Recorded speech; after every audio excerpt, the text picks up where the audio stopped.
Bueno, hoy tenemos la suerte de tener aquí a Pachi Mangado, ¿no? Y queremos hablar con él como patrón y fundador de la sociedad, de la Fundación Arquitectura y Sociedad, y en este caso además de la sexta edición, La ciudad que queremos, ¿no? El Congreso Internacional de Arquitectura, que bueno, que nunca nos deja indiferentes este congreso. Entonces tenemos la suerte, estamos a las puertas y queremos hablar con Pachi, que nos cuente un poquito, aprovechar para que nos explique también el nacimiento de la propia fundación, así como de este congreso. Bueno, la fundación nace ya hace casi 14 o 15 años y nace como consecuencia de una idea que yo venía, digamos, desarrollando hacía tiempo, preocupado naturalmente por algo que es muy común también a otros arquitectos, y hablaba yo con compañeros míos, que es esa sensación de endogamia que teníamos en el ejercicio de nuestro trabajo, de nuestra profesión, ¿no? Es decir, yo he estado dando clases en muchas universidades, he estado dando clases en la propia donde yo me eduqué, me formé.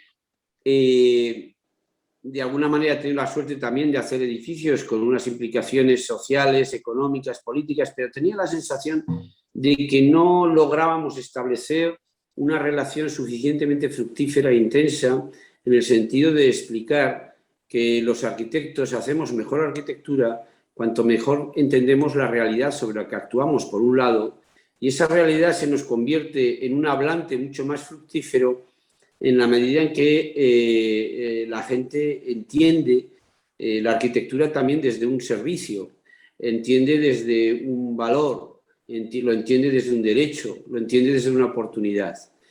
Yo siempre pongo el ejemplo de cómo la sanidad se entiende como un bien necesario. La gente, para vivir mejor, necesita sanidad, nadie lo discute, pero nadie tampoco reflexiona acerca de la importancia del trabajo de los arquitectos y la importancia de la arquitectura misma, no solo en términos, digamos, de representación institucional, no solo en términos de expresión concreta y específica de un momento cultural, de una historia, de una sociedad, sino también en términos de habitabilidad, de vivir bien, ¿no?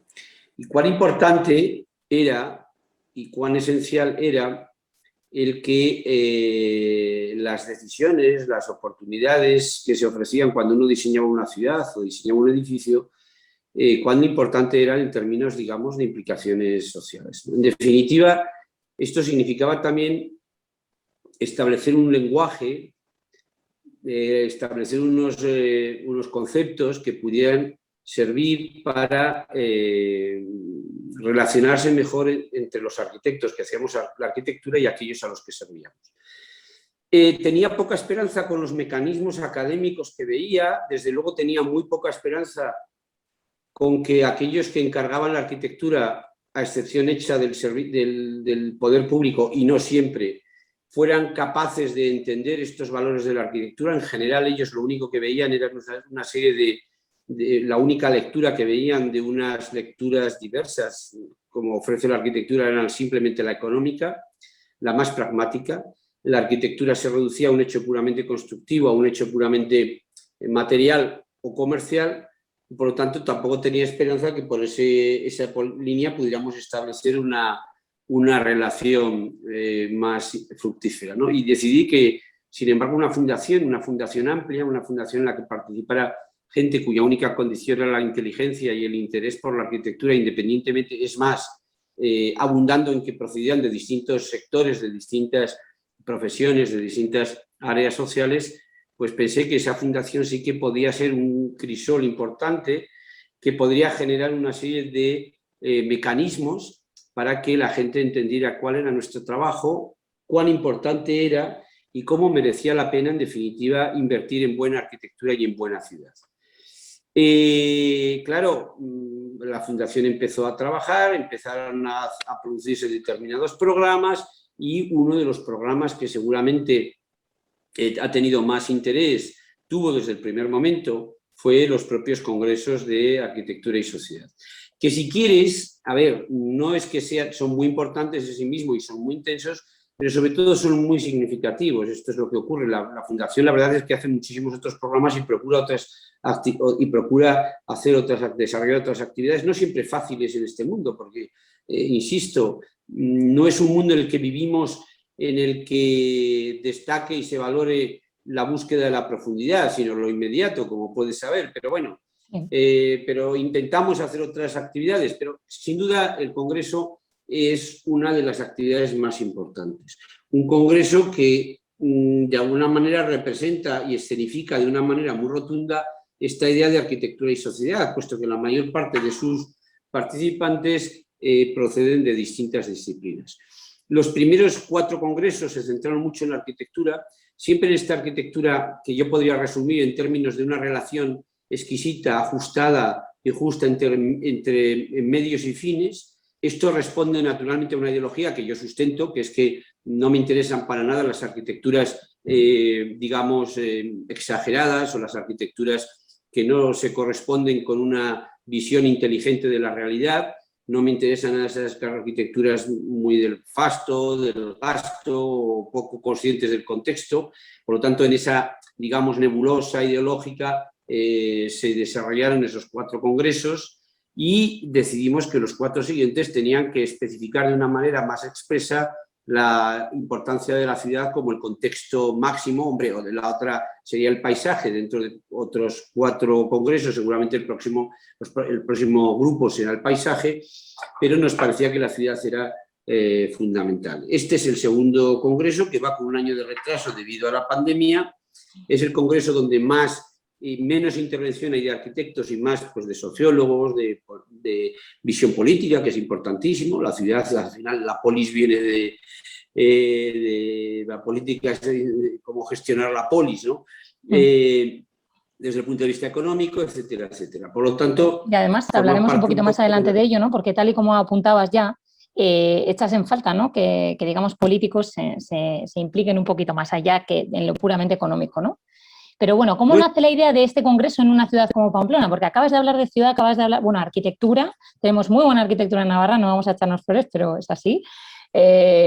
Pamplona es una ciudad maravillosa con unos espacios públicos muy dignos y luego aparte estás comentando paisaje, o sea, es que casi los 3 ejes de los que estás hablando del próximo panorama de los congresos se ubican en un enclave maravilloso para ser un congreso tan global, pero a una escala muy pequeñita, ¿no? ¿Por qué Pamplona? Yo creo que lo has explicado muy bien. Es decir, Pamplona tiene una serie de condiciones muy específicas, ¿no? Bueno, evidentemente, ¿por qué en Pamplona? Pues por una decisión personal mía, vamos a ser claros, ya sabes que no me gusta. ¿Por qué? Pero está justificada, evidentemente, cuando yo la expreso, porque esto que tú me preguntan mucho, entre otras veces porque nos saldría mucho más económico hacerlo en Madrid. Pero ¿por qué en Pamplona? Pues por un compromiso. Pamplona es una comunidad extraña desde el punto de vista del que voy a decir, pero curiosamente en la proporción o relación entre intensidad de arquitectura y habitantes yo creo que es una de las más importantes del mundo.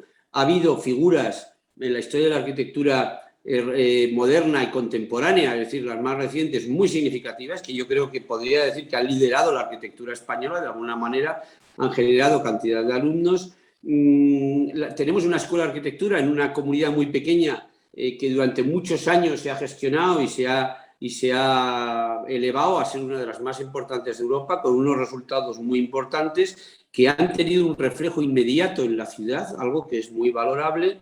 La ciudad de Pamplona en sí mismo es un modelo, yo creo, urbanístico muy loable. Es verdad que es una ciudad de ricos, lo he dicho yo siempre, bueno, como en general Europa, pero hay que reconocer que hay ciudades de ricos que son un desastre. Pamplona, por ejemplo, es una ciudad muy equilibrada, que valora muchísimo el espacio público, la estructura pública de la ciudad, etcétera, por muchos motivos.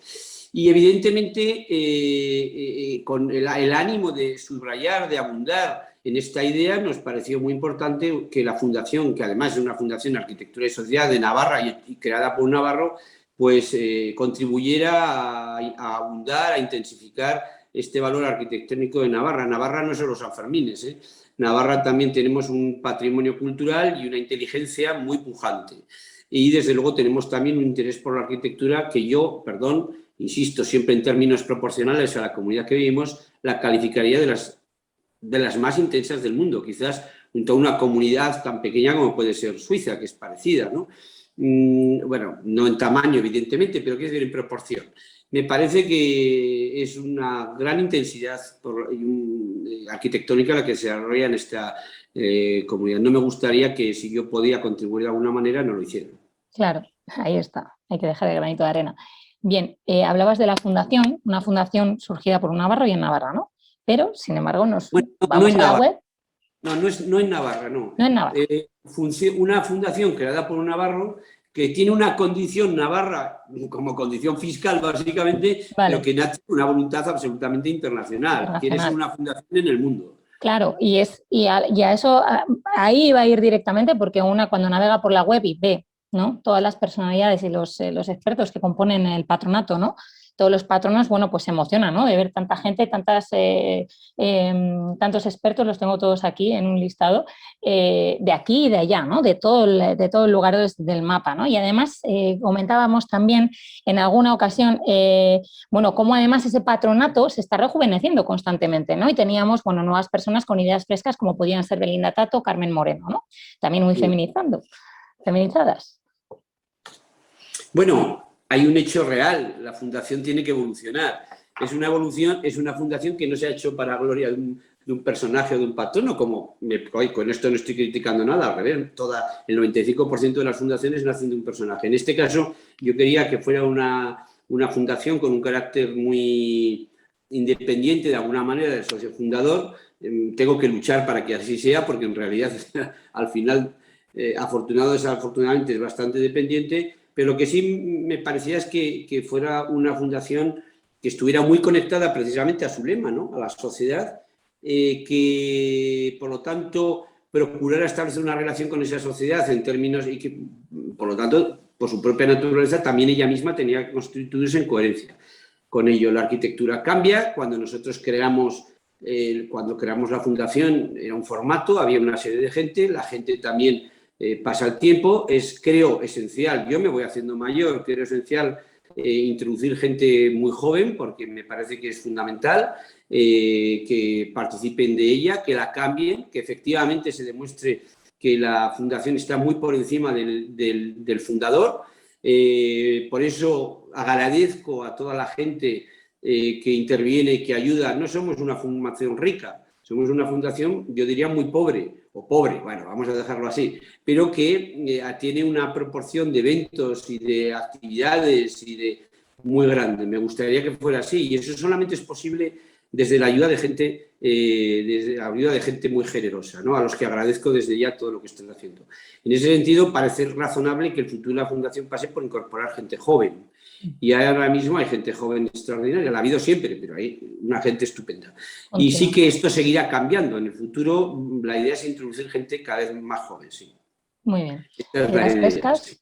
Ideas frescas, gente joven y transdisciplinariedad, ¿no?, que estábamos hablando, y la transdisciplinariedad precisamente como herramienta, clave ante el paradigma actual. Si te parece, vamos avanzando y nos centramos en, pues eso, esto que estabas hablando, de los 4 primeros congresos que se centraban más en el objeto arquitectónico en sí, ¿no?, y que ahora poco a poco ha ido ampliando su escala y se ha centrado ya en la ciudad, en lo urbano, ¿no? Bueno, si en algo algo se caracterizan, digamos, los congresos de la Fundación Arquitectura y Sociedad, es que vienen expertos de talla inconmensurable, ¿no?, pero además de disciplinas muy diversas. Entonces, ¿crees que estos años atrás, estos años de la crisis, ¿no?, que las crisis siempre dicen que ayudan, ¿no?, que trabajan para que surjan nuevas ideas y para que salgamos a flote, ¿no? Estos años de la crisis más la actual pandemia, que también mencionabas anteriormente, bueno, han contribuido a la arquitectura a que se parezca más una conversación, la ciudad se parezca más una conversación entre todos y todas. Bueno, a ver, yo creo que, y vuelvo a las primeras reflexiones que hemos hecho, tradicionalmente ha habido una desconexión muy importante de la ciudadanía, de los ciudadanos en general, con la importancia de la arquitectura en la ciudad. Muchas veces, insisto, porque desafortunadamente se ha reducido la arquitectura a un hecho puramente de consumo. Es decir, necesito una vivienda y la vivienda vale tanto y me da igual, ¿no?, sin valorar aquello que es tan precioso, que es que precisamente la ciudad y la arquitectura es la obra artificial seguramente más importante del hombre y la sociedad a lo largo del tiempo, porque entre otras cosas es donde nosotros convivimos. Y por lo tanto, tantos valores que están al margen del hecho simplemente productivo de la arquitectura y de la ciudad, pues no estaban valorados. ¿Qué ha ocurrido ahora con el COVID? Pues bueno, con el COVID ha ocurrido algo que a mí me parece, en fin, útil para la, perdón, que a mí me parece útil para la arquitectura y para la reflexión en la ciudad, que algunas de las cuestiones que ya eran permanentes, porque los problemas de la ciudad como mecanismo para procurar un equilibrio social, la ciudad para que se viviera mejor, la ciudad como un mecanismo para aportar servicios a los ciudadanos, la ciudad como algo que incluso como hecho productivo, pero como un hecho productivo que sea útil para mejorar la formación, en fin, para la vida en definitiva, muchos de esos problemas ya estaban ahí. El problema es que lo que ha ocurrido es que el COVID los ha escenificado, los ha puesto en escena de una manera, y particularmente en relación con la vivienda, y la relación de la vivienda, diría yo, con el espacio público, los ha explicitado de una manera mucho más clara. En ese sentido, en fin, y perdón, entenderme lo que estoy diciendo, pues es una oportunidad. La historia se ha movido a través de crisis. Las crisis, como todo es cara o cruz, y tenemos la cara de que es una motivación estupenda, pero no son problemas nuevos, han sido problemas que han estado de manera permanente en el debate sobre la ciudad, ¿no? Lo que ha ocurrido en los últimos años, porque la gran crisis no ha sido la del COVID, la gran crisis estructural, extraordinariamente importante, si uno analiza la economía, a mí me gusta mucho cómo se sabe la economía, de hecho es mi segunda formación, la de económicas, y me encanta estudiar la historia económica, ¿no? De hecho, esa fue mi especialidad. Y claro, uno analiza cómo en realidad las crisis financieras han sido crisis estructurantes, determinantes, han sido crisis que se producían de una manera con periodos mucho más largos a lo largo de la historia, y claro, desde el 2008 fue una de las más profundas, y seguramente también inicia un periodo de ciclos más cortos en crisis financieras. Pero esa crisis financiera, con respecto a la ciudad, fue demoledora, porque hasta entonces, más o menos, el papel de lo público en la ciudad era importante, el papel de lo político. Los políticos tenían la idea de que tenían que intervenir, planificar, ordenar la ciudad, porque efectivamente era un mecanismo de generación económica y de redistribución económica y social. ¿Qué ha ocurrido desde el 2008 hasta ahora? Que la política, no hablo de los políticos, la política en el sentido de administración de la sociedad se ha ido retrayendo. Y hoy, en general, la ciudad es consecuencia de unos planteamientos, en general, no quiero utilizar la palabra neoliberal, pero desde luego sí unos planteamientos puramente economicistas, de beneficio y de cambio. Yo creo que es muy importante, ya lo digo, para una transformación importante de la ciudad, también en términos económicos, se habla de economía circular, etcétera, etcétera. Para todo esto, o vuelve a ocupar lo político, y entenderme cuando digo lo político, que me refiero, si quieres, a la ciencia de la administración de la sociedad, por lo tanto no me refiero a los partidos políticos, en la manera que sea, o lo político, en el sentido, si queréis, simplificador de lo público, vuelve a tomar las directrices, vuelve a tomar el mando, o si no, yo creo que tenemos muy pocas posibilidades realmente de regenerar una ciudad importante. Porque claro, es verdad que la ciudad ha ido evolucionando, siempre ha tenido problemas, absolutamente, porque la evolución es problemas, es más, lo que decíamos antes, ¿no? Se evoluciona a partir de crisis. Pero claro, hoy nos enfrentamos a unos mecanismos, a unas realidades muy distintas. Los procesos de crecimiento que tenemos ahora son sin iguales, no tiene nada que ver con la historia, ¿no? Y además eso se hace con una velocidad geométrica, ¿no? Entonces no hay tiempo sencillamente de reacción. Y por lo tanto, si eso es así, todavía tiene menos sentido dejar solo en el mercado, al único agente de acción sobre la ciudad. Eso es demoledor. Y yo creo que la gran transformación se produjo en el 2008. A partir del 2008, la mayor parte, por ejemplo, de los ayuntamientos, tú veías que cambió de alguna manera la torna porque había que permitir aquello, cosas que no se hubieran permitido antes solo porque había que ingresar contribuciones, por ejemplo, o dineros, ¿no? Claro, esto no puede ser. Por lo tanto, yo no estoy con esto haciendo un panegírico en contra, digamos, ni de la propiedad privada, ni de la intervención de la privada. No, esto me parece excelente. Pero lo que digo es que habrá que establecer unos mecanismos en donde la polis, en el sentido de lo público, sea la que estructure y organice. Y con eso no nos metemos con el beneficio y el trabajo. No, pero no, mire usted, lo que no puede ocurrir es que sea solo su beneficio y no lo público. No, eso no. La ciudad es de todos y así debe traducirse, ¿no? Tanto en imagen como en función. En este sentido, bueno, has realizado numerosos proyectos dotacionales que inevitablemente pues, han condicionado, ¿no?, todo ese entorno, toda esa trama, tanto lo público como lo privado de uso público, o bueno, llamémosle como sea, ¿no? Y uno de los más importantes, y ya que nos toca tan de cerca, bueno, pues es el propio baluarte, ¿no? Ahí cómo se relaciona, ¿no?, con un elemento tan singular como puede ser la Ciudadela de Pamplona, el eje, bueno, toda esta plaza, ¿no?, cómo se organiza en ese espacio, ¿no? Luego podemos hablar un poquito más de esa intervención en concreto, ya que además es sede del propio Congreso. A este congreso, además, vienen invitadas de la talla de una premio Pritzker como Anne Lacaton, ¿no?, entre cuyos trabajos precisamente destaca La plaza que no se tocó.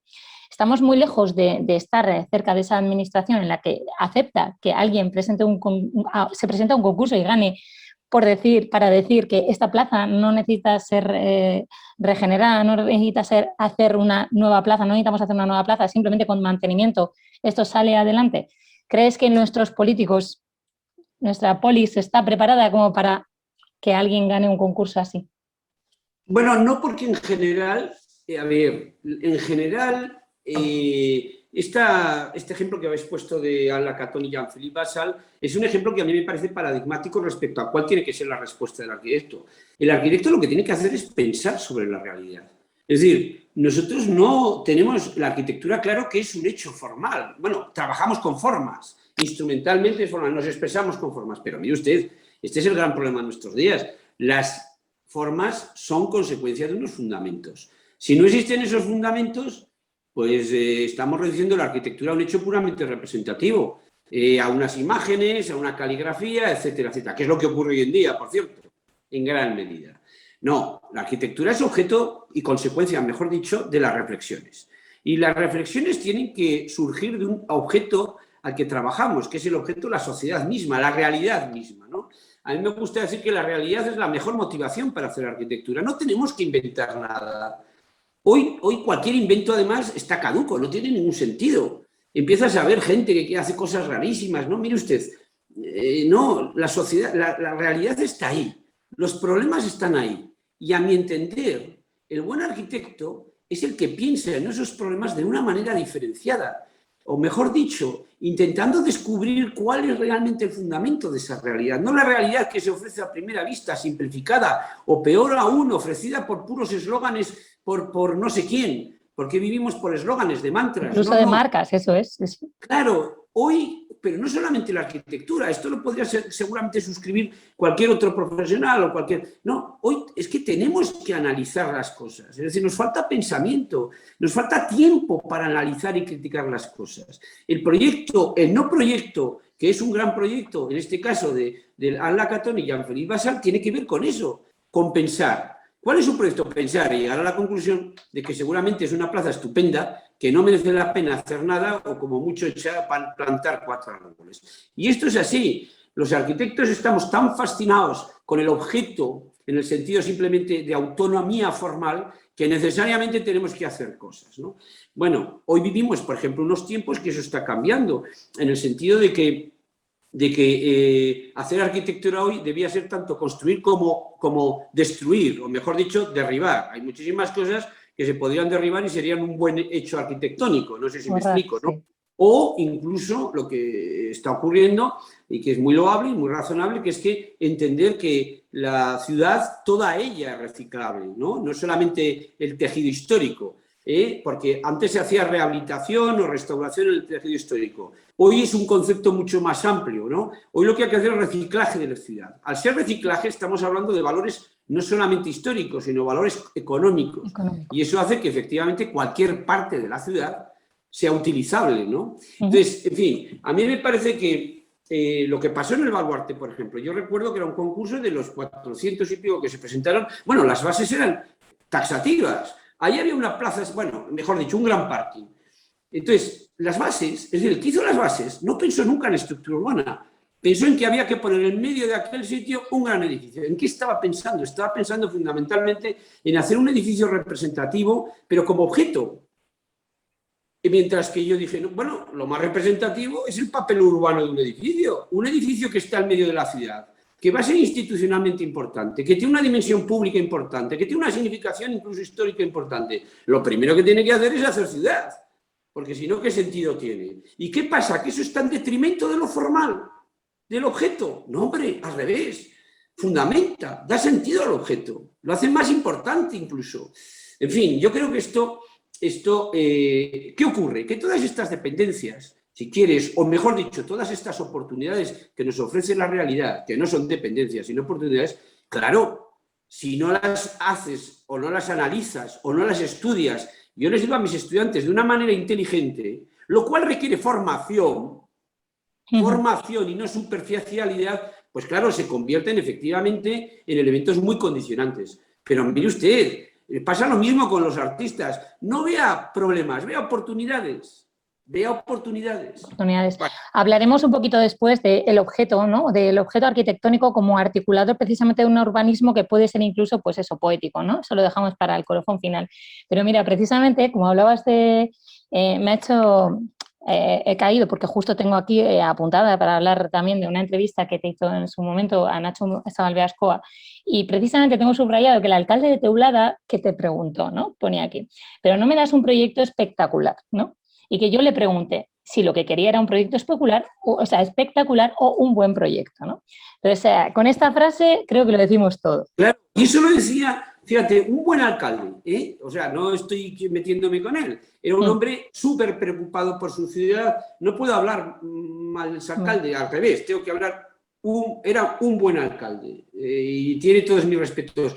Pero claro, el hombre, de una manera, bueno, era lo que había en aquel momento, claro, ¿no? Es decir, de una manera Calatrava estaba haciendo las barbaridades de Valencia, etcétera. Entonces, él me dice, hombre, después de ganar el concurso, claro, él dice, hombre, tenemos un arquitecto importante, está muy contento, no pensaba que ibas a venir a un pueblo como Teulada. Digo, bueno, el pueblo de Teulada es maravilloso, no porque sea muy grande, sino porque es un pueblo, imagínate, dividido, es el único pueblo de España, un municipio que tiene 2 núcleos urbanos separados 5 kilómetros de unas preciosas campos extraordinarios. Uno, que es Moraira, que es porque el nombre es Teulada Moraira, que está en el mar, y el otro 400 metros más alto en 5 kilómetros, con una subida bruta al lado de unas montañas rocosas maravillosas. Es decir, era un paisaje de una intensidad y una mezcla extraordinaria. Y arriba, como un faro, se ponía el edificio. Y encima, mirando al Mediterráneo, que yo que soy un hombre del norte, que siempre he trabajado con luz gris, no sé qué tal, y dije, bueno, esto es una oportunidad. ¿Y por qué vienes a esto si no es muy grande? Y te digo, porque esta es la mejor oportunidad de mi vida.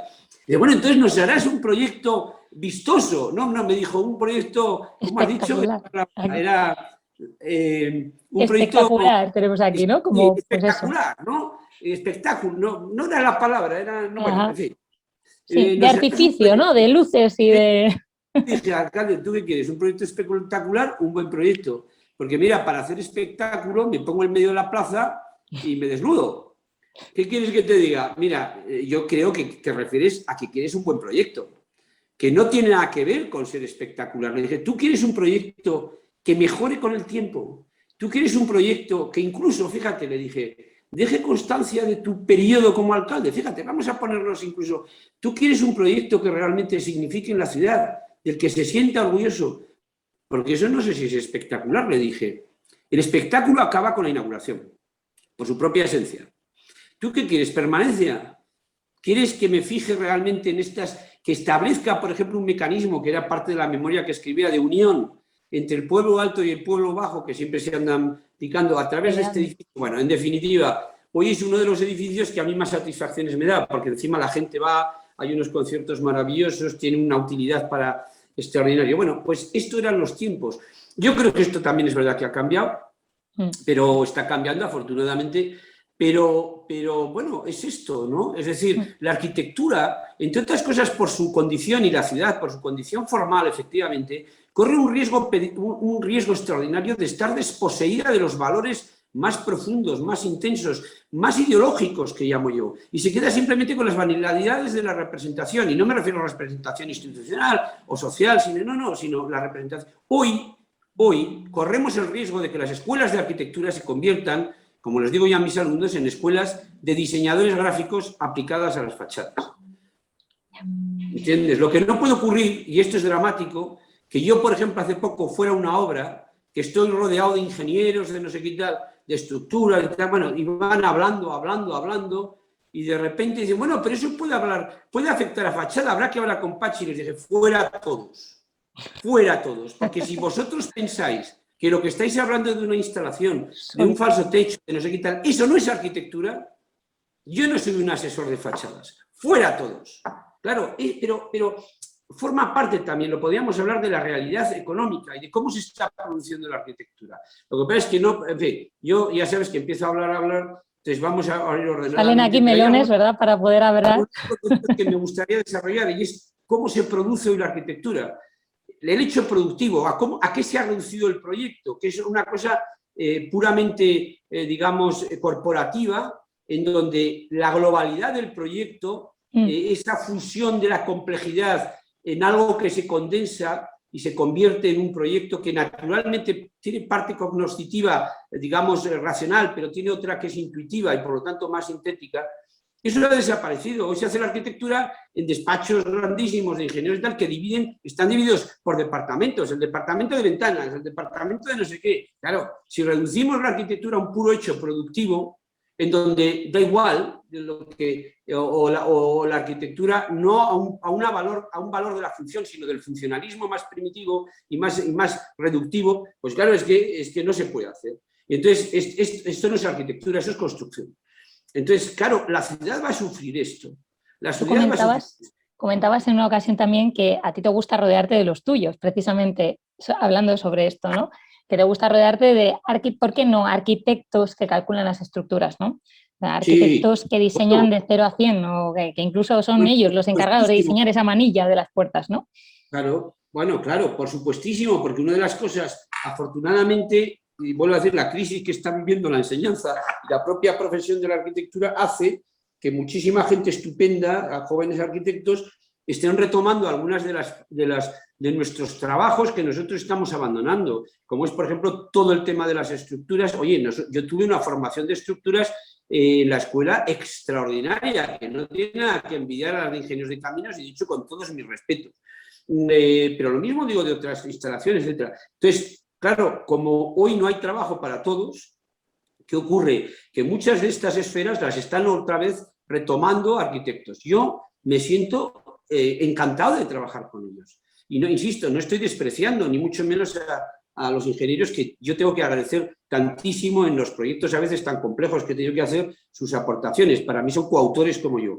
Pero cuando trabajas con arquitectos, sobre todo ya, claro, vuelvo a ser como jóvenes, con esta idea de decir, oye, no, yo voy a retomar, bueno, es una maravilla cómo trabajas, porque ellos tienen una visión de arquitecto, ¿no? Entonces, me parece que mira, esta parte, como todo, insisto, la moneda tiene cara con... Pues una parte de esta crisis también productiva, que no es crisis de la arquitectura, sino que es una crisis más productiva, me parece que es esto. Y estamos viendo ya gente estupenda que está tomando, pues, participando en otras actividades, ¿no? Yo otro de los gremios que me parece que me toca a mí, en mi entorno, que se está como recuperando también desde, o que están los arquitectos ahí como metiéndose, es precisamente la carpintería. Cosa que también es llamativo, porque igual quizás hay como ahora mismo hay un boom, digamos, de la construcción con madera también, ¿no? Hay como un interés especial en recuperar la madera, sostenibilidad, viene todo como de la mano, ¿no? Pero bueno, también en otros países, ¿no? Como el oficio del carpintero es como un oficio como muy... En una Suiza hay una gran tradición porque claro, todo el mundo habla de Suiza como si hubiera 3 escuelas, en realidad, de arquitectura. En Suiza hay muchísimas escuelas de arquitectura, pero que vienen de la vía profesional. Es decir, vienen no por las universidades, sino son escuelas profesionales, que luego tienen absolutamente los mismos reconocimientos en términos, digamos, de trabajo, en términos de titulación, etcétera, pero tienen una formación más técnica. Esto recibe una formación, por ejemplo, en carpintería extraordinaria, que ojalá lo hubiera podido recibir yo, ¿no? Y es que eso se nota también, ¿eh? Claro, la carpintería, particularmente la carpintería, es extraordinariamente formativa para un arquitecto. Y es fantástico, es fantástico. Bueno, y luego además, claro, encima además, seguramente la madera, y no me voy a poner a hablar de materiales, que todos los que me conocen saben que es mi debilidad. Y sigo buscando y analizando y utilizando materiales procedentes de otros sectores, ¿no? La madera bueno, la madera tiene todo bueno, desde el olor hasta... es todo maravilloso de la madera, ¿no? Yo ahora en mi finca Uzama con un amigo que cerró la carpintería y tenía unas máquinas y tal, pues me las he llevado y para trabajar carpintería, madera, o sea que fíjate. Qué gozada. Es una formación extraordinaria, es una Pues cosa mira, muy si bonita. te parece, yo tenía aquí apuntado, luego volveremos a una pregunta que tengo aquí entre medias, ya más sobre ciudad, pero ya que estamos con materiales y como te gusta tanto el tema, tenía aquí apuntado yo un apartado para arquitectura, o sea, dedicado a una arquitectura y tecnología, ¿no? Precisamente al hilo pues, de un artículo que leíamos recientemente sobre la industrialización en arquitectura, ¿no? Que estaba publicado en el blog de Fundación Arquitectura y Sociedad. Y bueno, pues sabiendo que la tecnología es también tan importante en tus proyectos, ¿cómo crees que esto puede ayudar a la evolución de la ciudad y que estos materiales, ¿no? el estudiar esa economía circular de la que hablabas antes, ¿no? Bueno, efectivamente. Bueno, a ver, más que la tecnología, en mi obra siempre ha sido muy importante el hecho material, ¿no? Nosotros podemos discutir muchas cosas acerca de la arquitectura, de los contenidos, incluso de la definición, que siempre es imposible, es una definición vaga. Pero luego lo que no podemos decir es que la arquitectura no es material, es decir, no es materialidad, se construye, incluso el arquitecto, aunque no la construya, la piensa desde la materialidad. Esto es una realidad, porque de la misma manera que decía que tenía que haber unas ideas profundas, generadoras del proyecto, etcétera, etcétera, bueno, pues al final lo resolvemos con instrumentos puramente materiales que en sí mismos se convierten a veces en objeto de proyecto, ¿no? Es decir, porque yo, por ejemplo, cuando hago proyectos estoy pensando simultáneamente en la escala de la ciudad, en cuestiones económicas, en cuestiones y tal, y a la vez estoy pensando en el detalle constructivo. O sea, un proyecto de arquitectura no es una línea secuencial, es una línea contradictoria que se bombardea, un sistema complejo, ¿no? Bueno, dicho esto, quiero decir que, claro, hoy escribí ese artículo porque me parecía sustancial, porque empezaba a proliferar bueno, se hablaba mucho de industrialización. La industrialización en la historia de la arquitectura no es nada nuevo, ha existido sobre todo la prefabricación desde tiempos inmemoriales, ¿no? El ladrillo ya es una pieza industrializada, no sé si me explico, ¿no? Bueno, mejor, más que industrializada, prefabricada, que es otra cosa, porque la industrialización se liga específicamente a la industria. La industrialización existía por lo menos hasta la revolución industrial, porque de otras cosas no había industria, pero bueno, es otra cuestión. De hecho, la prefabricación se puede hacer in situ. La industrialización, lo digo porque a veces lo utilizamos, incluso yo, de una manera. Claro, la industrialización de hoy no puede entenderse igual que la industrialización de hace 100 años, o no puede entenderse igual que la industrialización en la que confiaban de una manera casi ingenua nuestros maestros y nuestros abuelos modernos, ¿no? La industrialización de hoy, para empezar, tiene mecanismos que la hacen infinitamente más compleja. La industrialización antes se asociaba, por ejemplo, a un hecho que era la reproducción masiva, que incluso fue una de las causas que originaron un rechazo social. Y la industrialización solamente se impuso de verdad, de manera potente en los países del este, porque allí nadie podía protestar y porque era la manera de ocupar a la gente. Pero en general, en un mundo más sofisticado, más culto, la industrialización era sinónimo de vulgarización, de masificación, ¿no? Y había unas reacciones. A pesar de todo, se hicieron cosas importantes. Pero claro, hoy no hablamos de... Y además estaba muy asociado, en general, se asoció a las fachadas. Hoy la industrialización tiene unos mecanismos, como son los robóticos, la utilización de la robótica, que hace que tú, cualquier pieza, antes producir una pieza costaba fortunas. ¡Fortunas! Hoy no. O tú puedes producir una pieza perfectamente industrializada, robotizada, y cuesta lo mismo que 100. Es decir, y por lo tanto, ya no es sinónimo o igualdad, industrialización, masificación. No. Esto, de alguna manera, se ha introducido una suerte de nueva artesanía, vamos a llamar. Esto en primer lugar. Por lo tanto, los conceptos son distintos. Tú puedes hacer una casa unifamiliar exclusiva, solamente esa, y robotizarlo todo, ¿vale? Incluso están estas enormes impresoras 3D, etc. Por otra parte, hoy la industrialización, o mejor dicho, la robotización, tiene que ser sinónimo siempre de mejor arquitectura. A ver, la industrialización es un puro instrumento, no es un objetivo ni un fin en sí mismo, no lo puede ser. La arquitectura no ha cambiado, el objetivo de la arquitectura, el fundamento, que es hacer que la gente viva mejor, no ha cambiado. Lo que cambian son los instrumentos, por lo tanto, desde esta condición de instrumento la podemos utilizar efectivamente para que los arquitectos tengamos unas nuevas herramientas mucho más sofisticadas y mejoradas que hace unos años. Segunda cuestión, por lo tanto, surge al servicio de la mejor arquitectura, porque si no, a mí no me interesa. ¿no? ¿Y qué es esa mejor arquitectura? Pues muchas cosas, también una condición social. Por ejemplo, necesitamos cada vez más viviendas y viviendas accesibles y sociales, pues se tendrá que aplicar ahí, pero más pensando en que se hagan más y mejores viviendas y más económicas que pensando en más beneficio para el que los promueve o el que los construye. O por lo menos, atiende, o por lo menos que todos participen en el pastel, ¿vale? Eso es. Luego, claro, todo el mundo dice, voy a hacer industrialización. Oye, perdona, ¿realmente has pensado en esos procesos? Porque yo sí que veo que hoy, por ejemplo, el otro día estaba en Suiza viendo precisamente una industria increíble de madera, en donde había hecho un proyecto los arquitectos Herzog y de Merón, no sospechosos de poco interés en la arquitectura, que se había construido para una escuela para 1.000 alumnos, construida realmente todo sobre unas mesas, todo en madera, construida en 2 meses y montada en 2 semanas en obra, por cierto, en Suiza, y mandada a Londres. Claro, eso es industrialización, eso es robotización. ¿Y eso qué implica? Eso implica una transformación extraordinaria del sistema productivo constructivo en este país, que la mayor parte de los que hoy hablan, constructores y promotores, no están dispuestos a financiarlo, porque seguramente les va a suponer unos costes extraordinarios. Y prefieren tener, por mucho que hablen y les parezca muy moderno, prefieren tener a la mano de obra más económica haciéndolo. Bueno, por lo tanto, quiero decir que aquí se habla muy fácil de industrialización y hay que ver lo que eso significa. Sí. Hay que ser lo que significa. Y desde luego, insisto, desde luego también implica una cuestión esencial. La industrialización y la robótica es para que además hagamos una arquitectura más comprometida con el medio ambiente. Y eso, perdona, eso ya se hacía hace muchísimos años. Esa es otra que también podemos discutir, porque claro, hablabas de la economía circular. Claro, aquí todo el mundo habla de... Yo hice mi trabajo fin de grado de la carrera económica sobre economía circular aplicada a las ciudades. Pero ¿quieres que te diga una cosa? ¿Cuál fue la conclusión? Lo primero que hice fue una revisión histórica, porque la mayor parte de los principios de economía circular, que todo el mundo se cree que se los ha inventado, son más viejos que la tos.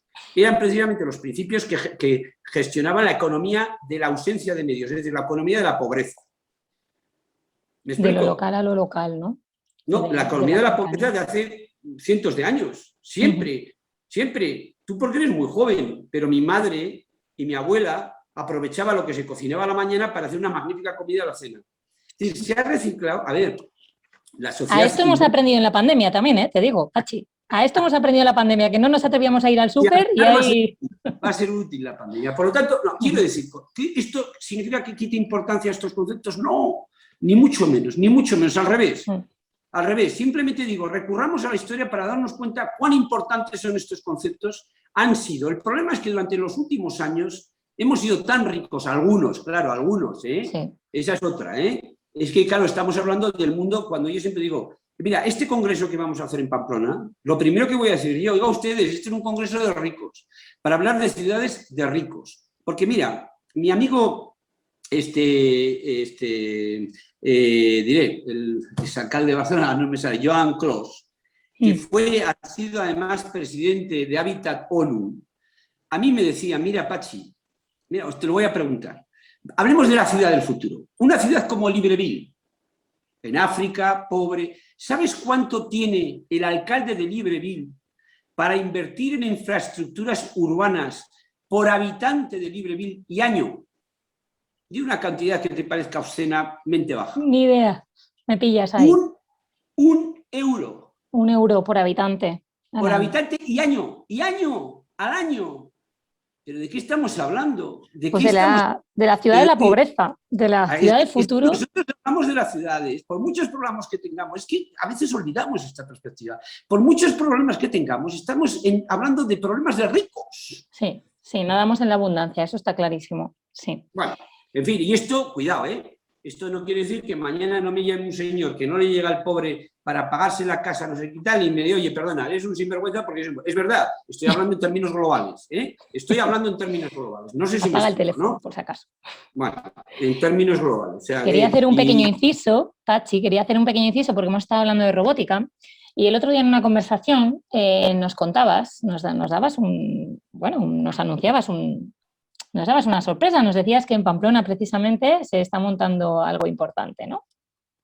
Sí, esto es un poco una primicia. En Pamplona se va a constituir, pero esto lo anunciará la ministra y la presidenta del Gobierno de Navarra al final del Congreso, una institución que va a ser, yo creo, extraordinariamente importante en términos de investigación y en términos de educación arquitectónica, y no hablo solo de la educación para arquitectos o ingenieros en forma de posgrado, sino para una formación profesional, ligada a la industrialización y la robótica como instrumentos para hacer mejor arquitectura.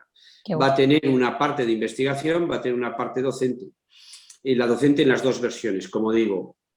Es una institución que desde la Fundación, y yo particularmente, llevaba mucho tiempo queriendo promocionarla, porque creo que realmente es una respuesta a los problemas que estábamos hablando ahora, sin ninguna duda, pero también algunas de las enormes deficiencias de las escuelas de arquitectura, y no solo de España, con carácter general. Solamente hay dos grandes institutos que yo creo que en este momento están ofreciendo una alternativa más profunda y radical a los cambios que se hacen en la arquitectura, que uno es el MIT de Massachusetts y otro es el Politécnico de Zúrich, y pretendemos establecer algo parecido en Pamplona. Mucho más no puedo decir porque corresponde, pero es mi última empresa académica. Yo he estado dando clases en universidades a las que agradezco muchísimo, que he aprendido muchísimo en Estados Unidos, en Europa, en mi propia escuela, nunca he dejado de dar clase, pero creo que ha llegado un momento he intentado hacer transformaciones en lo posible en mi escuela. Yo creo que no es posible, ahora mismo todo el mundo está más preocupado por hacer caja que por... No son tiempos fáciles. Y la realidad es que creo que es más importante en este momento hacer esta institución y bueno, ver si puede ser un ejemplo, una institución que además estará abierta siempre a otras instituciones académicas, sociales, etc. ¿no? Pero que no solamente va a dar formación en estas técnicas, sino también va a dar una formación económica, de ciencias sociales y de historia a los alumnos que se formen tanto en el rango de posgrado como en el rango profesional. Dan ganas de volver a estudiar, técnica, la investigación, o sea, la industrialización y la robótica, sin olvidar que es un mecanismo y que por otra parte ha habido una historia de la cual se puede aprender, bueno, no es que se pueda aprender, que la tenemos que utilizar, una historia entendida de modo instrumental, Es decir, cómo la historia es útil para ahora. No me interesa, no vamos a ser historiadores, no sé si Pues dan ganas de volver a estudiar, como te digo. Bueno, espero aprender, yo voy a ir a aprender. ¿Y crees que...? De robótica. ¿Te imaginas? Oye, pues no estaría mal, ¿verdad?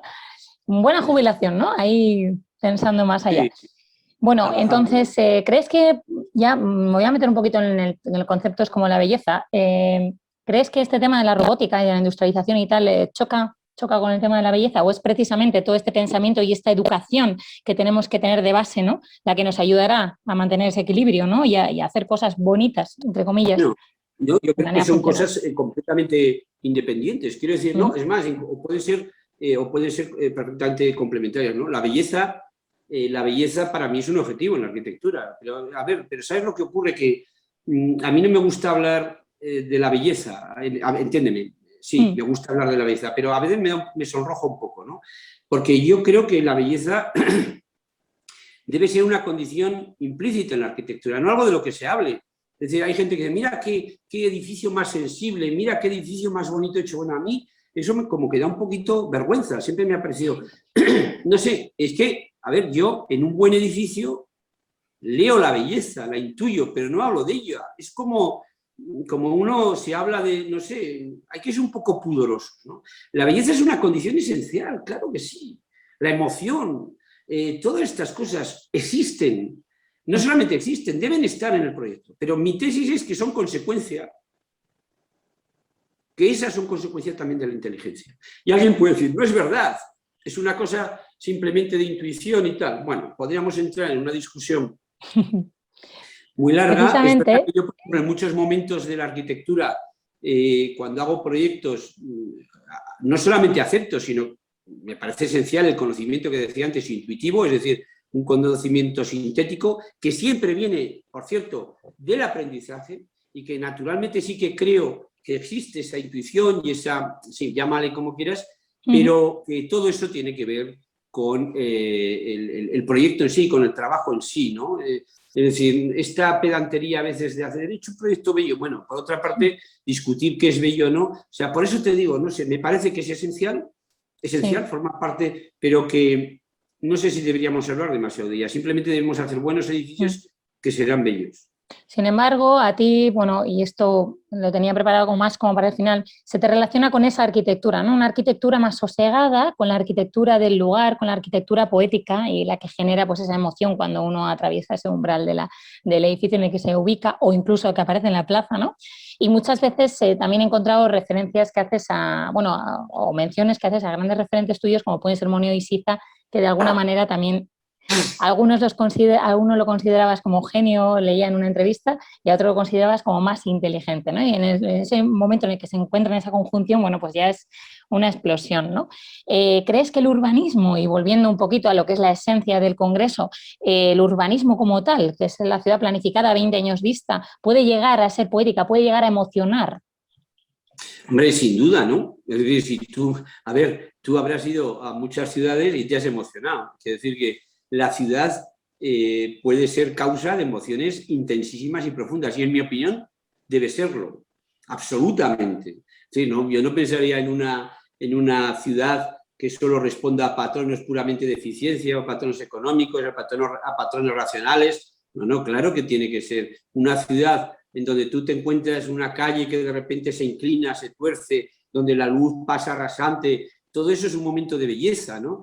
Lo que pasa es que esa es una belleza que, por un lado, efectivamente, pero sin embargo esas ciudades, curiosamente, igual no están planificadas, se han resuelto y planificado en función de problemas de topografía, de problemas de acceso de carros y tal. Por lo tanto, a ver, tendríamos que ser conscientes de que, de la misma manera, y puede parecer contradictorio, y hablando de la poética de la ciudad, que yo hablo de una ciudad, la ciudad es, claro, tan polifacética que cuando hablo de la ciudad en términos de calidad de vida, de lo público, de la importancia de los espacios públicos, de la ciudad como equilibrio a través de su servicio social, de la ciudad, todo eso es verdad, pero luego también hay que decir que la ciudad también es maravillosa si es consecuencia de una suerte de azar.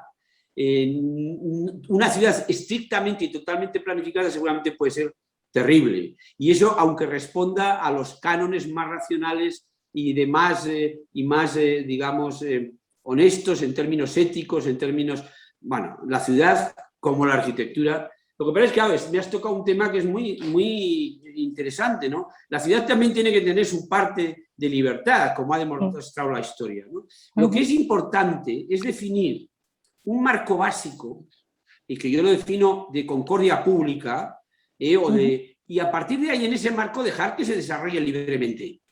Y ya estará la diversidad, la personalidad, ya estará, quedará que todo aquello tenga una... Es decir, el que haya una planificación no significa que todo esté ordenado, ¿no? En ese sentido, a veces la planificación... Además, pensamos siempre en la planificación puramente dibujada. Hay otro tipo de planificaciones. Lo mismo pasa con la arquitectura, ¿no? Y yo no es que dijera que Rafael Moneo era más inteligente que Álvaro Siza, no tengo datos. Lo único que sí digo es que las dos arquitecturas que son admirables... A ver, yo venía, cuando estudié arquitectura, venía de una formación muy racional. Entonces, yo siempre he pensado que por qué nos empeñamos ahí, y me acuerdo que se me daban muy bien las matemáticas y las estructuras, pero se me daban bien los proyectos. Entonces, había como una especie de manía que a mí me obsesionó mucho en las escuelas, ¿no? Es que este es muy bueno en construcción y en estructuras, y este es muy bueno en proyectos. Digo, pero qué tontada, ¿no? Pero si somos arquitectos igual. Y yo siempre estaba empeñado y decía, pero ¿por qué no hay un puente entre una cosa y otra? Si es lo mismo, si yo cuando hago proyectos hago estructuras, y cuando hago proyectos hago construcción, si el proyecto tiene que sumar y conjuntar todas estas cosas para hacerlo mejor. ¿Qué es esta estúpida división? Nacida, por cierto, de la forma de enseñanza moderna y nacida de una cosa, del arquitecto estrella. No sé si me explico. Que se tradujo a Realmente yo había tenido profesores magníficos como Carvajal, que hacía una arquitectura que me interesaba muchísimo, pero que hablaba de aspectos estructurales, de todo, y era un magnífico arquitecto, ¿no? Lo mismo Rafa Moneo, es decir, Rafa Moneo no se puede entender sin el conocimiento profundo de una historia de la construcción. Entonces, claro, quiero decir que yo siempre he pensado por eso y me hice una idea que era esta idea que por otra parte que era de la síntesis del conocimiento por un lado racional y descriptivo y otro intuitivo del conocimiento intuitivo y más sintético.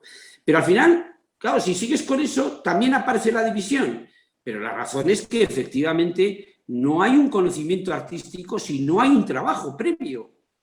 Entonces, todo esto me parece que esta fusión es importante. Hoy lo hemos simplificado mucho, ¿no?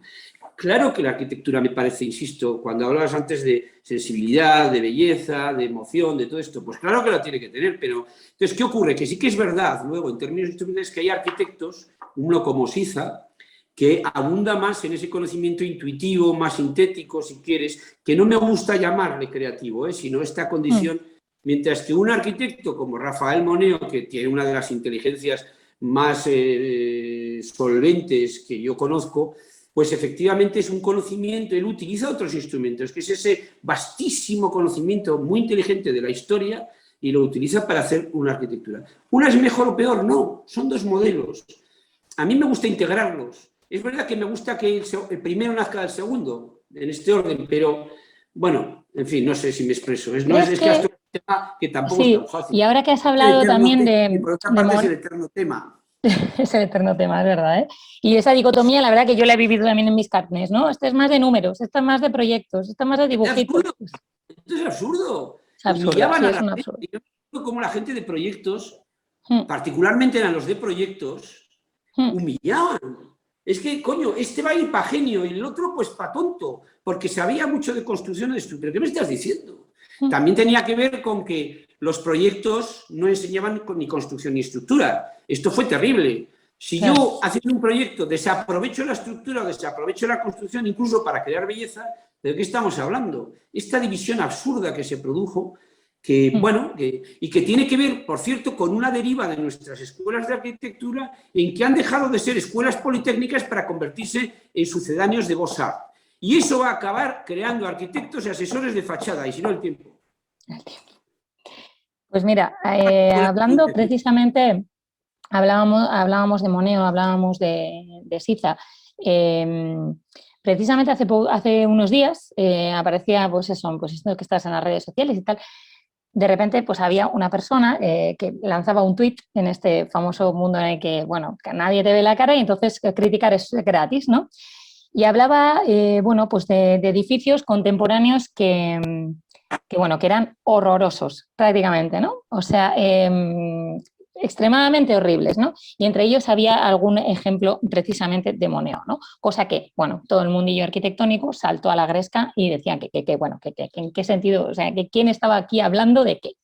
¿Cómo crees, y esto ya es un jardín también, Pachi, cómo crees que tenemos esa, o sea, por qué la sociedad no nos entiende? O sea, ¿por qué hay o sea, por qué algo que nosotros creemos que es majestuoso, el habitante de a pie no entiende que eso es algo sobresaliente en ese lugar? Bueno, yo creo que hay varias razones. Bueno, vuelvo a decir lo mismo para empezar, que a mí un arquitecto cuya crítica me parece horroroso, me parece muy bonito. No era arquitecto, era un habitante. De hecho, es un radio. Quiero decir, a mí que un arquitecto me haga esa crítica no me interesa en absoluto, es decir, no le dedico ni un segundo, ¿no?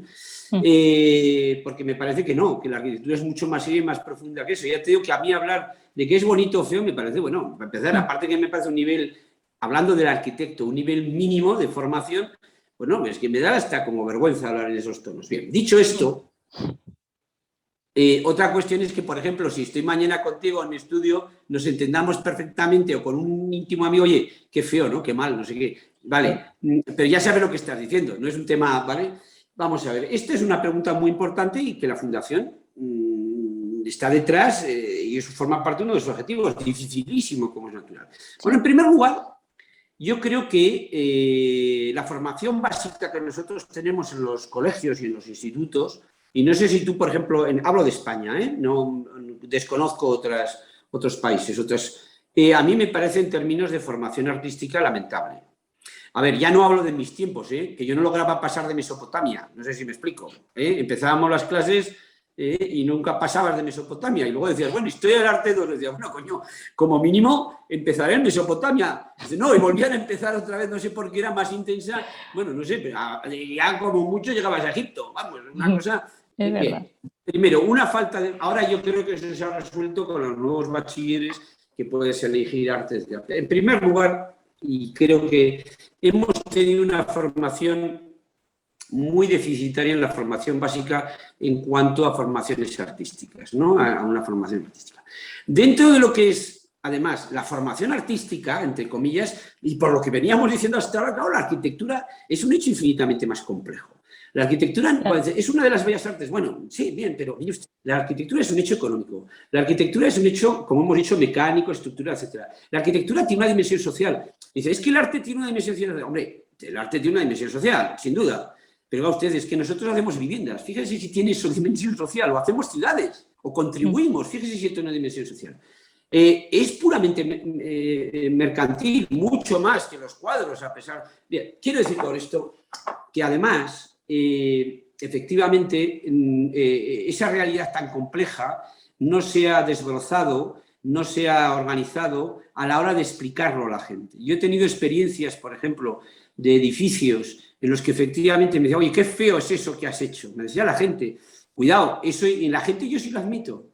Yo no se lo admito a un arquitecto, pero la gente sí, sobre todo cuando le digo, mira, ¿quieres que te explique por qué te parece tan feo y por qué no es tan feo? Entonces les explico las razones que hay detrás. Y por qué se han tomado determinadas decisiones. Y por qué esto funciona así. Y que esto tal. Y de repente dice, oye, ¿sabes qué ahora me gusta? ¿Qué te está diciendo esa pobre persona? Cuidado, una persona que igual está formadísima en otras materias. ¿Qué te está diciendo? Que efectivamente la arquitectura, para apreciarla, requiere un conocimiento.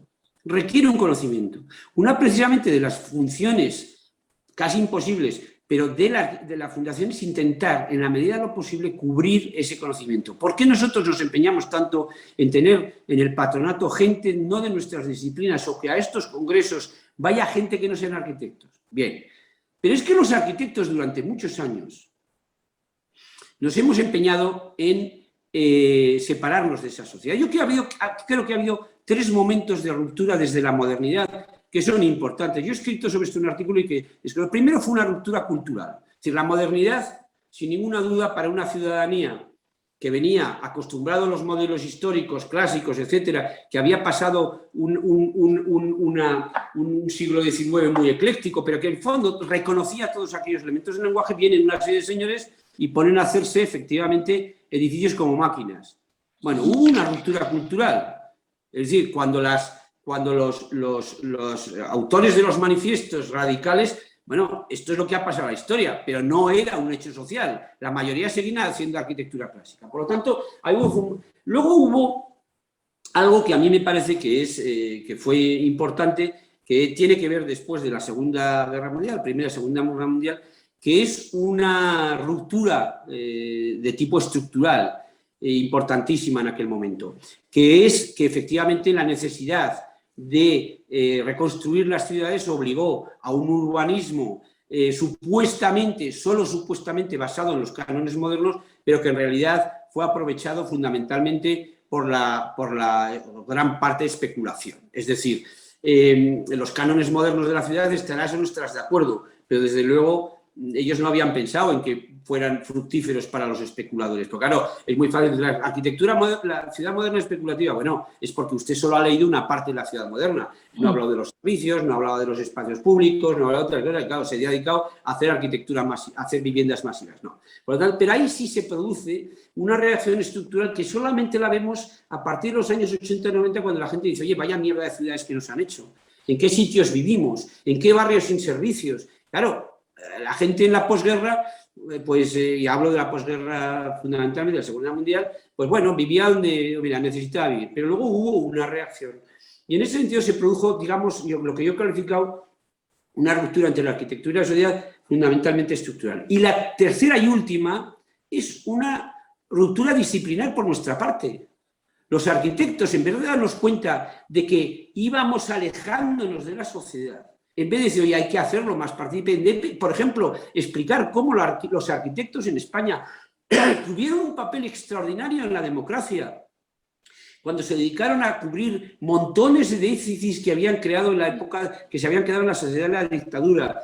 Se hicieron unas viviendas sociales magníficas, se hicieron unas plazas magníficas, etcétera, etcétera. Haber aprovechado ese tiempo para explicar cuán importante y qué papel estructural había tenido la arquitectura en la ciudad hecha por los arquitectos. Solamente quedó el ejemplo de Barcelona, pero ni siquiera el ejemplo de Barcelona se aprovechó en Barcelona coyunturalmente. Los arquitectos se convirtieron en héroes, pero no en el resto de España. Estoy hablando de España, que seguramente no quiero trasladar este modelo a otras comunidades nacionales. Pero quiero decir que esto pasó así.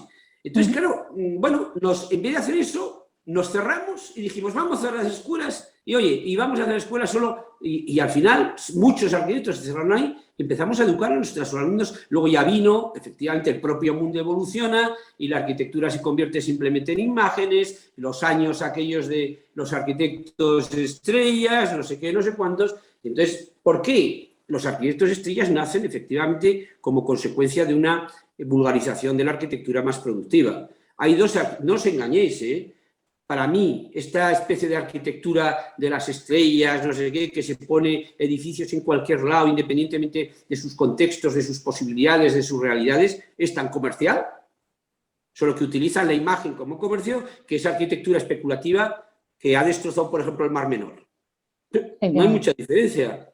Sí. Y veremos cómo la historia la juzga en términos éticos una tan mala como la otra.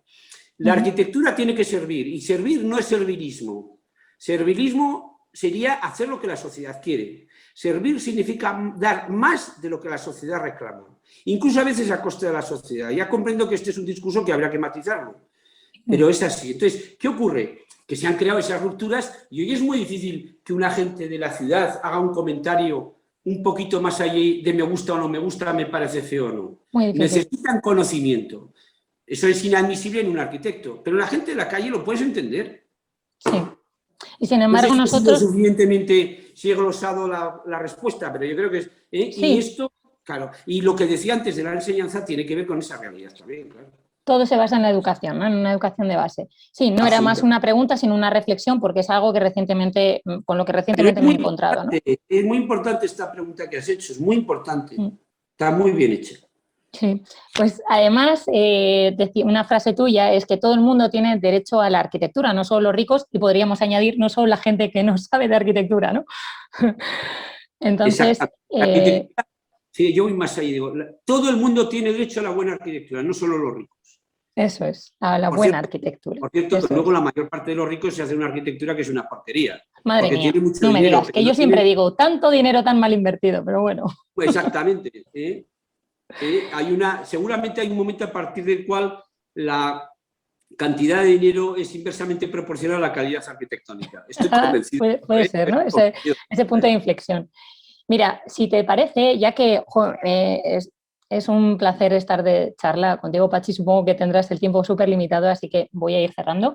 Pero ya que hemos hablado de tantos aspectos, ¿no? De tantos ejes temáticos, nos volvemos al Congreso y repasamos juntos los 5 ejes en los que vamos a tener la oportunidad de escuchar, además en streaming, si no tenemos la oportunidad de ir físicamente al Congreso, recalcar, ya que esta entrevista, bueno, pues va a salir en la Fundación, en la web de la Fundación, se va a mover por las redes, recalcar que además el Congreso va a ser enteramente emitido en streaming. Creo que llevamos más de 500 inscritos, no es fácil decir esto, online, ¿eh? Entonces, si te parece, repaso rápidamente los 5 ejes temáticos que al final no dejan de ser un breve resumen en titulares de todo lo que hemos estado comentando aquí y de todo lo que se puede extender a lo largo de 3 días en el Congreso del Baluarte, ¿no? La ciudad que queremos, ¿no? 2 puntos. Un futuro regulado y saludable, ¿no? Aquí hablamos de proyectar un futuro compartido, del planeamiento y la gobernanza urbana, cuidado, y de la ciudad y el derecho, ¿no? Derecho también como habitante, el derecho también en nuestro caso como arquitectos. La ciudad que queremos, equidad y bienestar. Esto es algo que entiendo va directamente ligado a todo lo que hablamos de la pandemia, el paradigma actual en el que nos encontramos, y el bienestar y la equidad como arquitectura sirve para articular y como democratizar la sociedad, ¿no? Exactamente, y en el fondo un objetivo primigenio. ¿Por qué la gente se iba a la ciudad? Para vivir mejor. Para vivir mejor. Y claro, hoy se van y viven peor, ¿no? Hay algo que no encaja. Es decir, la ciudad, que es verdad que nació con otros objetivos, Pero la gente sentía que iba a vivir mejor y que iba a tener oportunidades, iba a estar más protegido, etcétera, etcétera. La pregunta es, ¿hoy la ciudad actúa como mecanismo corrector de desigualdades profundas? No lo sé. Parece que es un objetivo al que no debíamos renunciar. No. Y luego hablábamos también de ambiental y resiliencia, equidad ambiental y resiliencia, ¿no? Que es un tema que hoy en día también está como muy encima de la mesa. Bueno, si alguna tiene capacidad de resiliencia es la ciudad, tiene una capacidad de adaptación que te mueres. O sea, increíble, increíble. Efectivamente.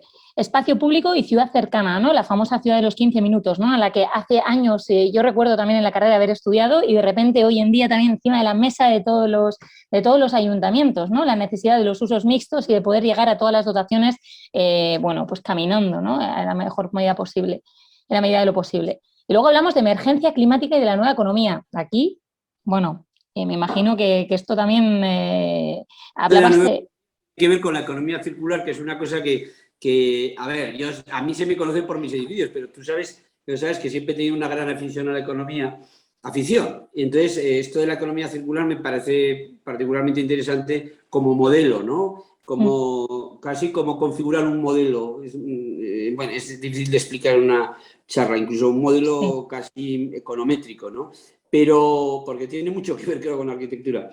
Pero me parece que es muy interesante porque ahora hay gente pensando en esto, insisto, con un exceso de intentar ordenar y regularizar algo que se hacía de una manera muy natural en economías mucho más simplificadas y no tan complejas como nuestra y tan falsas, porque, por cierto, hablando de economía, el 80% de la economía es un juego, como sabes, de casino, la economía financiera. Que es la que tiene la culpa de estas grandes desigualdades que se están produciendo. Pero bueno, en ese modelo es muy difícil encajarlo de la economía circular, pero a mí me parece que tiene muchísimo interés y sobre todo tiene muchísima voluntad, buena voluntad, ¿no?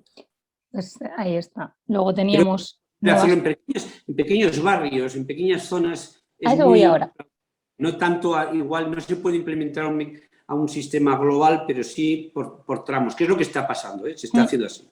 Sí, al final es una adaptación necesaria, ¿no? Que se va trabajando.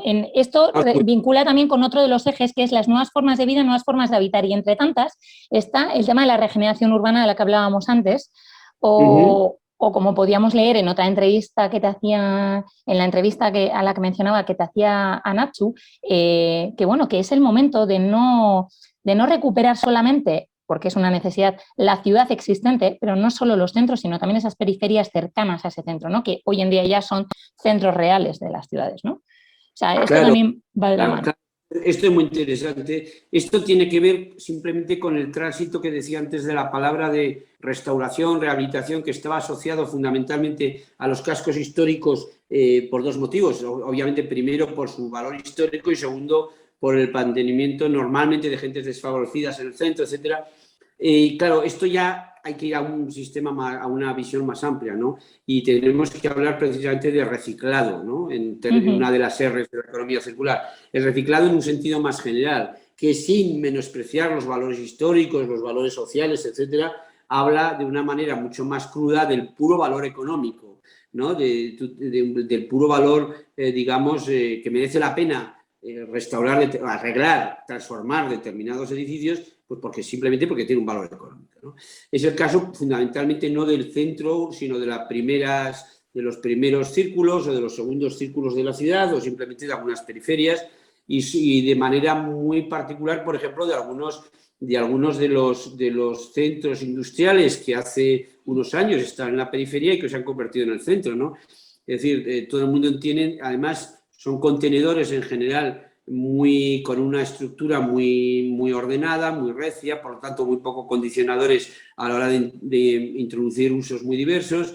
Pero bueno, en definitiva es así. Es decir, hoy tenemos que hablar más que de rehabilitación, restauración, que todo eso está muy bien, de reciclado de la ciudad. Reciclaje de la ciudad, reciclado de la ciudad. Muy bien. Y ahí entra casi todo. Ahí entra casi todo, sí. Incluso bueno, pues con muchísimas ganas de... Y luego, por otra parte, es que incluso gente dice, oye, que eso qué feo, pero vamos a ver, si hacer la cosmética a un edificio, eso tú y yo sabemos que es facilísimo. Pero eso no, sí. A ver, que digo, mira, esto lo dejo hasta el bonito que ellos creen. Lo importante es las transformaciones dentro, el valor económico, ¿no?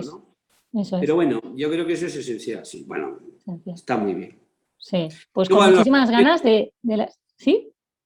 Y hoy los arquitectos jóvenes eso lo saben hacer muy bien, están muy preparados. Sí. Bueno, pues ha sido un placer, Pachi, hemos dado un buen repaso al Congreso también y a todo lo que le rodea. Si te parece, ya te lanzo una pregunta ya para ponerte en jaque, y es, ¿cuál es la ciudad que quiere Pachi Mangado? ¿Qué ciudad quieres tú? Bueno, pues no lo sé, no sabría definírtelo, sería muy largo. Pero sí que podría decirte una ciudad bonita.